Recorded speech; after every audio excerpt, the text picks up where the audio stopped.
You will hear a woman booking a room for a party at a community centre. First, you have some time to look at questions 1 to 4. Listen carefully and answer questions 1 to 4. Hi, good morning. My name's Pete. How can I help you? Hi, my name's Maria Lincoln. I understand you hire out rooms in the community centre as venues for parties? Yes, we do. We've various sized accommodation. It depends on what you're looking for, really. We're looking to hold a party, a children's birthday party, and we need a room that will hold about 70 people, with space for a small disco area, games, dancing, and food. Well, we have a large room, and it would certainly hold at least 100 people comfortably. It's used a lot for parties and things like that. That sounds as if it might be suitable. I've tried various venues, and they're either booked up or they don't hold enough people. Can you tell me when you were thinking of holding the party? I know it's short notice, but we wanted to hold it Saturday week. That's September 15th. Let's have a look. Yes, you're in luck. The Mandela suite is free then. I'll just write that down. Mandela. And the time. When were you thinking of holding it? In the afternoon, from 3:30 p.m. to 9 p.m. Yes, okay. There is no smoking on the premises, and we're only licensed to have soft drinks. That's okay. I think I'm happy to go ahead. Before you hear the rest of the conversation, you have some time to look at questions 5 to 10.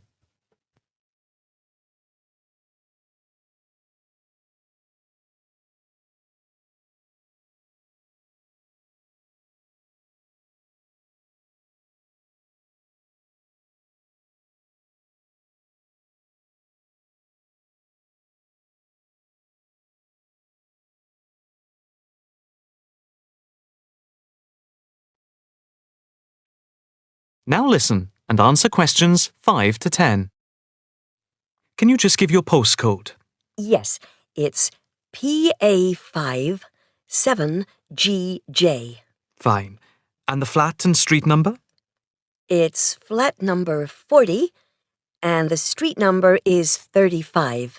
Okay, so that's flat 40, 35 Beaches Street. Yes, that's right. And a contact number? My landline is 223279 with the code.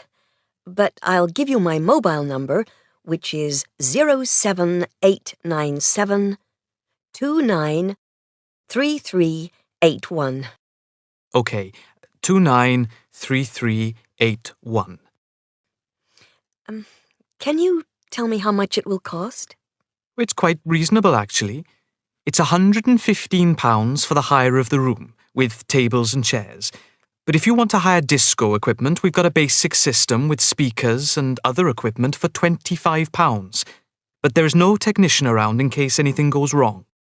And of course, it's optional. That would save us carting something from home, but maybe we should bring a spare sound system just in case. We've never had any problem with the system, but you might not want to take any chances. What about catering? Well, we had thought of getting everyone bringing something. We have someone who can do catering for £9 a head, including the cake if required. That's handy, but it's a lot as we have a fairly tight budget. So, you want to go ahead with the booking? Yes, certainly. Okay. I need to take a deposit of £30, which is refundable. The balance needs to be paid 2 days before the event at the latest. Fine. You can cancel up to 2 days before, but after that you lose the deposit. We don't intend to cancel, but is there any insurance we can take out? Yes, there's a form here somewhere. How much?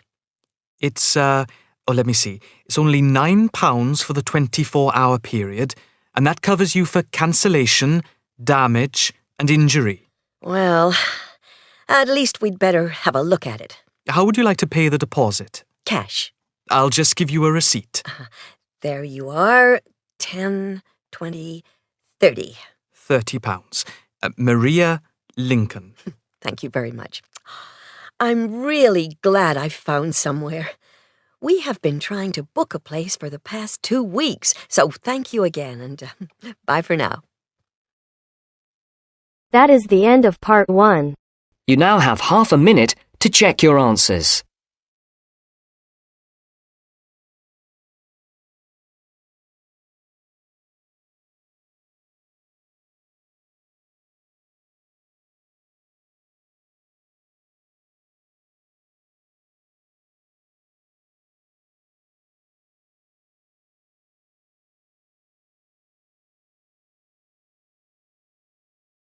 Now turns to part 2.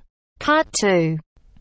You will hear a guide giving instructions to a group of international students in Canada preparing for a whale watching trip. Before you hear the talk, you have some time to look at questions 11 to 16.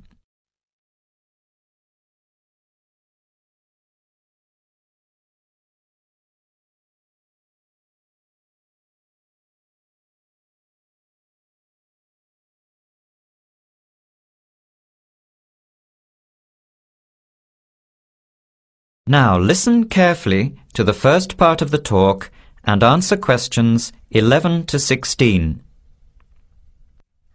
Hello, everyone. Glad to see so many happy faces on this wild and windy day. Are you all ready to go looking for whales? I'm Tony, and our other guide today is Dale. We'll be using these 2 rubber boats you see here, and our trip today will take 3 hours. In a few minutes, we'll be heading into part of the largest temperate rainforest of the Pacific Northwest. I'll show you our route on the map here. This is where we are now. We'll be leaving the sheltered bay and heading out across the mouth of the bay toward the open water. As you know, last night there were strong winds in the area, so we can't go out into the ocean as we had planned. Near the mouth, the water will be quite rough. That's where we are most likely to spot orcas, or killer whales as they are also called. After crossing the mouth of the bay, we'll enter the calmer, shallower waters. This is where you look for gray whales. Then we will continue up this narrow inlet close to the shore. You will have a great view of giant fir and cedar trees that have never been logged. Here is the place to watch for wildlife. You are likely to see bears along the shore and eagles in the sky overhead. Right at the back of the inlet here are the hot springs where we will be stopping for an hour. You can have a soothing soak in bubbling hot water before the return trip. I'll tell you a little bit about the whales now because with the noise of the wind and the engine, you won't be able to hear much out there. As we head out in the boat, we will probably see dolphins first. They are a gray color and quite small, 1 to 2 meters long. They will swim right beside the boat, racing along and sometimes jumping out of the water just ahead of us.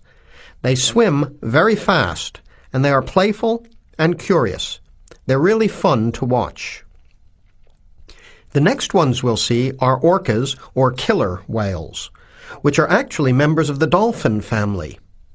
They are 7 to 8 meters long, very fast, and they have sharp teeth. Some stay in these waters all year round. We identify them by the distinctive black and white color.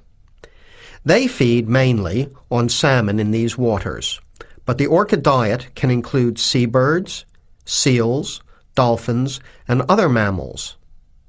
They can be fierce hunters, and this is why they are called killer whales. We should start watching for them as soon as we get out toward open water. We're likely to spot the orcas from a considerable distance. Watch for the black and white marking and mist spouting from the blowholes on top of their heads. Just outside the inlet is where we will probably see gray whales. The grays are migratory. They pass through here twice a year, moving from far in the north where they feed to the warm southern waters where they breed. You are very lucky today because several have been reported in the area. Unlike the orcas, grays are solitary, except when you see a mother with a calf. The grey whales are much longer and heavier than the orcas, 14 meters long and weighing up to 30 tons. The grey whales are filter feeders, gathering tiny ghost shrimp from the sand at the bottom.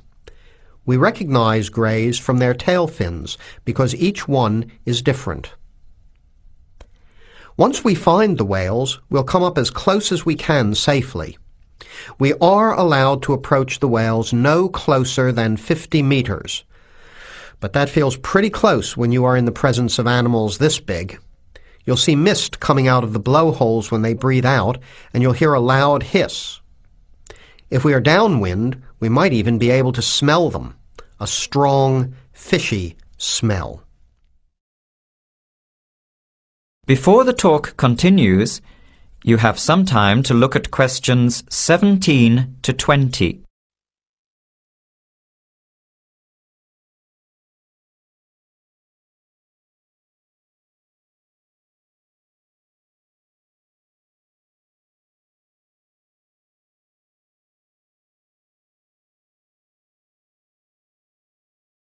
Now, as the talk continues, answer questions 17 to 20.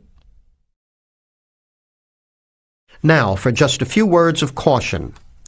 It will be quite bouncy out there, especially in the front of the boat. If you want a smoother ride, stay in the middle of the boat, close to the engine. Hold on to the ropes and keep an eye on any big waves.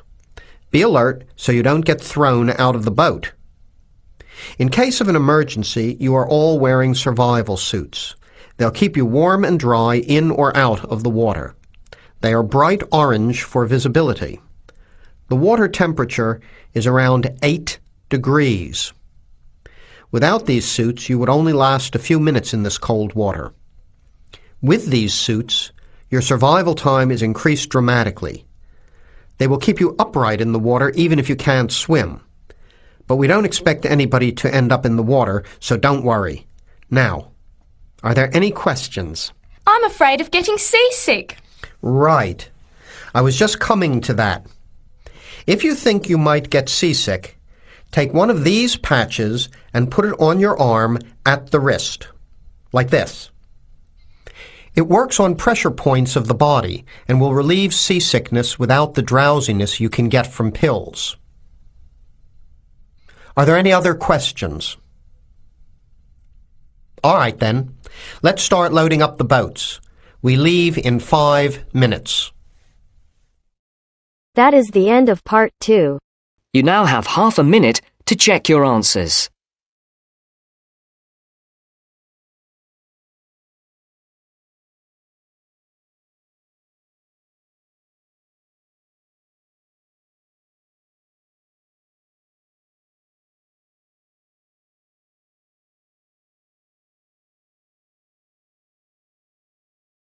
Now turns to part 3. Part 3. You will hear a student union officer's speech. First, you have some time to look at questions 21 to 25.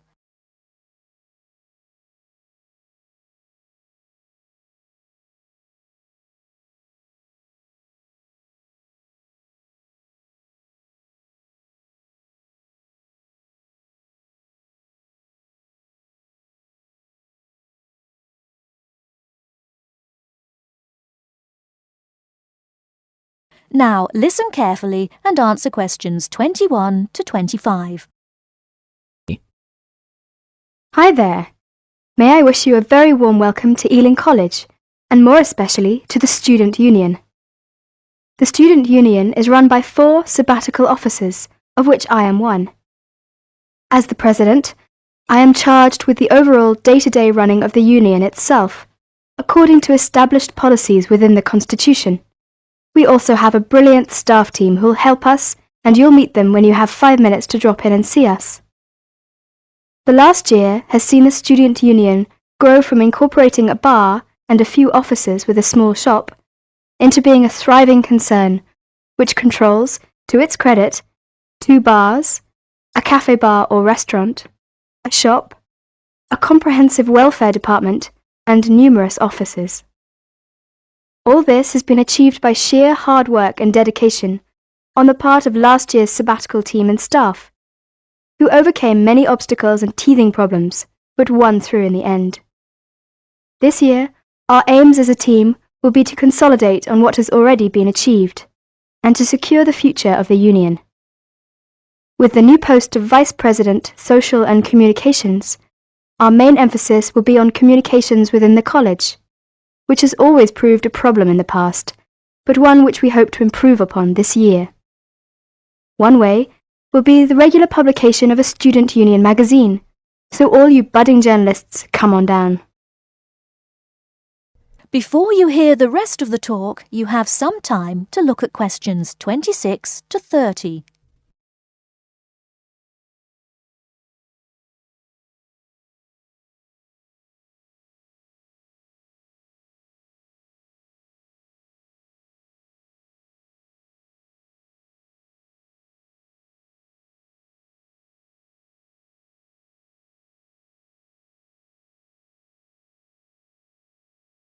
Now listen and answer questions 26 to 30.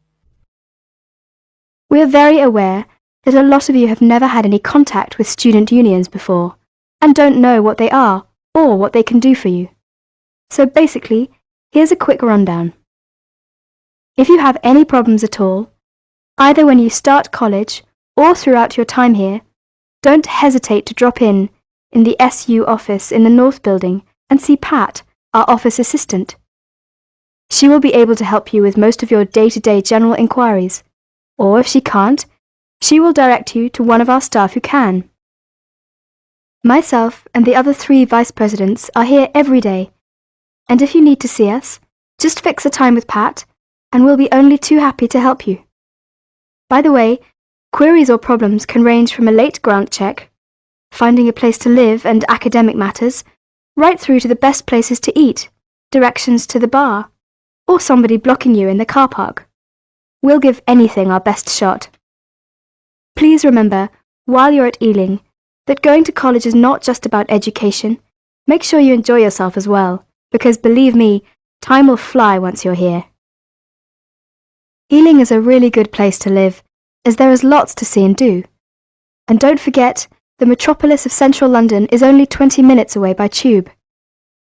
Finally, the Student Union is an organisation run by students for students. So if there is anything you don't agree with, or you have any new ideas, please come along to the Union General Meetings and don't be afraid to speak up. Or you could give up a little of your time and stand for the Executive Committee, which is made up of students who help us out with lots of interesting things. I would like to take this opportunity to thank all the sabbaticals of the last 2 years who have worked so hard. My very special thanks goes to Winston, Martin and Peter and all the staff who not only did a great job, but have been my good friends as well. Lots of luck and success for your year at Ealing. Work hard, but play hard as well. That is the end of part 3. You now have half a minute to check your answers.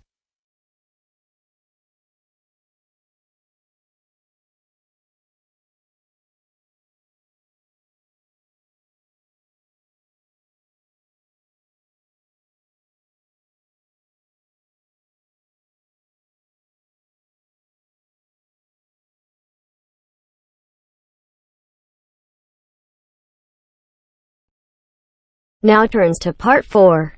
Part 4. You will hear an extract from a talk about preventative medicine. Specifically, how students can look after their own health. Listen to what the speaker says and answer questions 32 to 40. First, you have some time to look at the questions.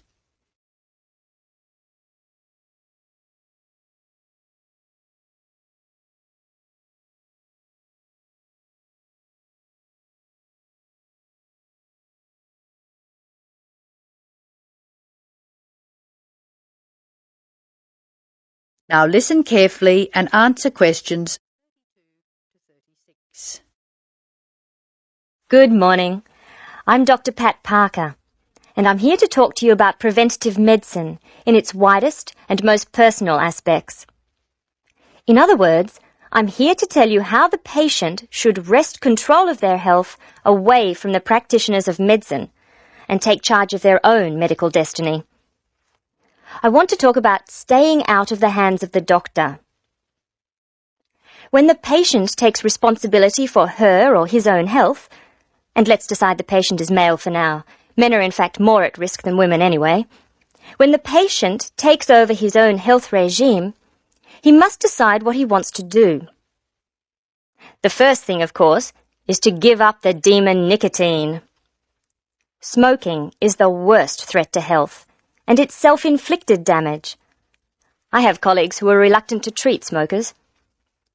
If you want to stay well, stay off tobacco and smoking in all its manifestations. Our department has recently completed a survey of men's health. We looked at men in different age groups and occupations, and we came up with a disturbing insight. Young men, particularly working-class men, are at considerable risk of premature death because of their lifestyle. As a group, they have high risk factors. They drink too much alcohol, they smoke more heavily than any other group, their diet is frequently heavy in saturated fats, and they don't get enough exercise. We then did a smaller survey in which we looked at environmental factors which affect health.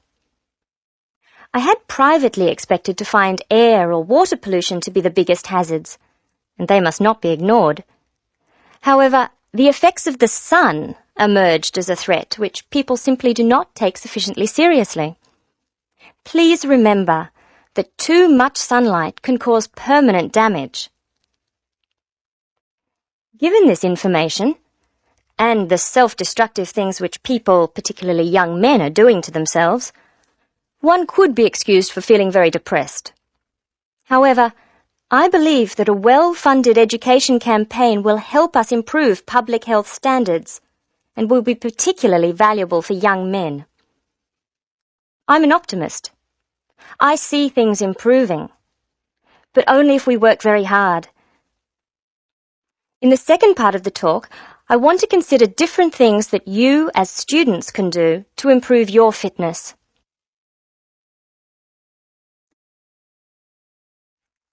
So now I'd like to issue a qualification to everything I say.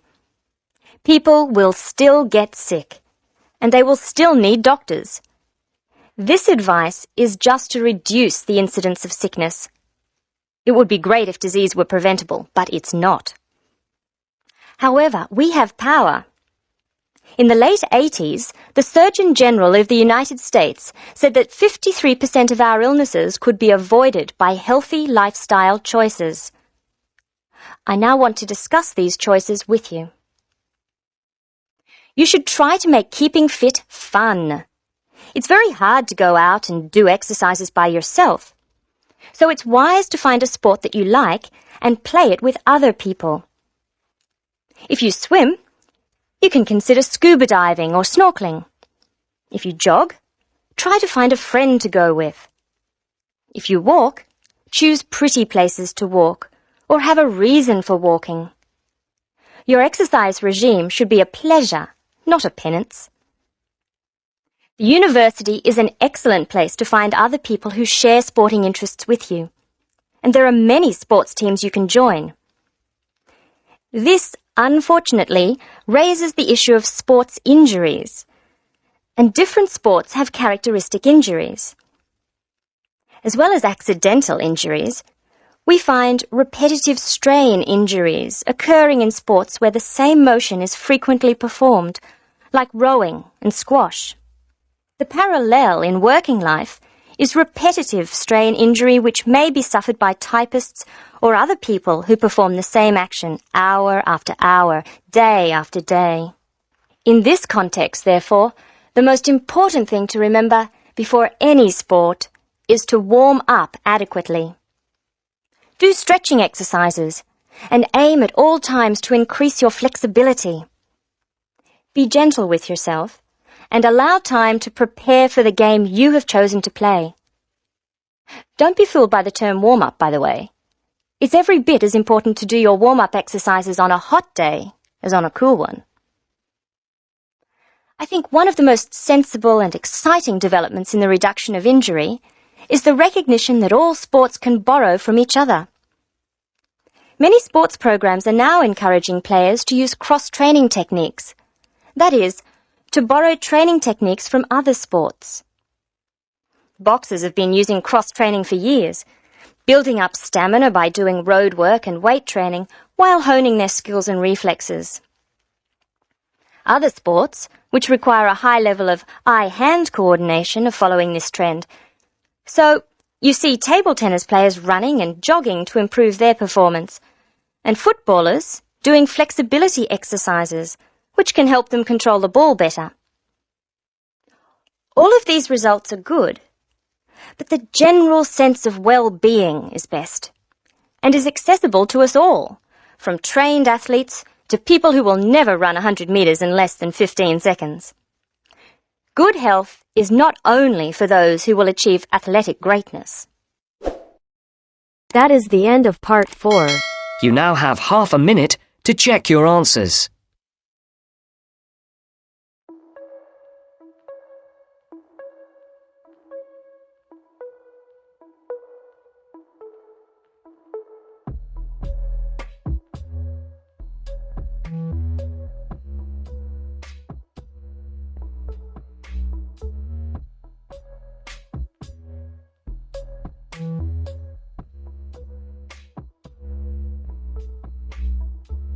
That is the end of the test. You now have 10 minutes to transfer your answers to your IELTS listening answer sheet.